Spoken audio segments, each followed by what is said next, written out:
how to deal with those people who rub us up the wrong way. And here to discuss just that, author Mark Fennell. What do you do in a situation like that? Chaos is contagious, but so is calm. However we react in that moment is probably what's going to define the outcome. Just taking that 2-second gap between you and your response, and it helps you kind of control yourself. If you have someone like that in your life, kind of explodes quite a lot, how can that impact you? When someone triggers you into a state of an unhealthy, constant negative response, what that does then for your mental health is you start to get unease around that person, you start to get anxiety.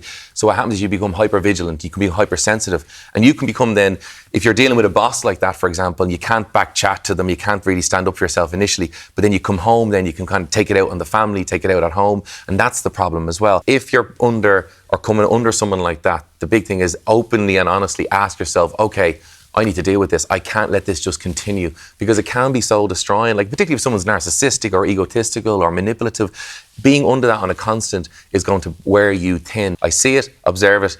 What can I do about it? That's the first piece, self-awareness. Sometimes you need to be heavy-handed yourself. And there's a way to approach it. So if you think of it this way, curiosity is the key, not confrontation. Because if we go in and say, I don't like the way their amygdala, their body gets onto the defense straight away. And if they're kind of a toxic person, it's going to get their back up. They're going to say, how dare you? And they might reverse it. And they might start making out you're the problem, or you're too sensitive, or you're overreacting. Oh, that was only a joke. They might then try and flip the script and make you out to be the problem. But if you respond with curiosity, you know the way you got annoyed with me? You know the way you were getting frustrated with me?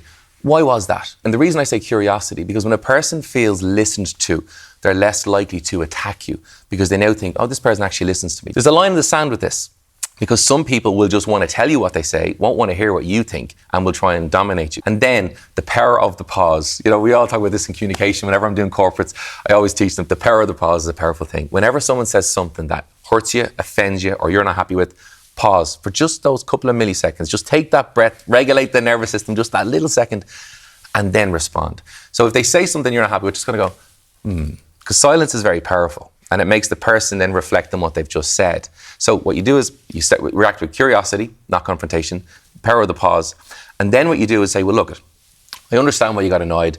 Show the understanding piece, but I don't accept you punching a wall. I don't accept you shouting. I don't accept the name calling. You wouldn't want anyone to speak to you like that, I'm sure. When the same rule applies for me, I don't want anyone to speak to me like that. If they listen, great. If they don't, it may need a boundary, and that boundary could be just distance. That boundary will be, this conversation's over if you keep going that way. But that's how you end it. Decide on what boundary now is necessary. If someone riles you up completely the wrong way, it's hard to keep your head about it. Absolutely, it is. But if you lose the head, you will lose the argument.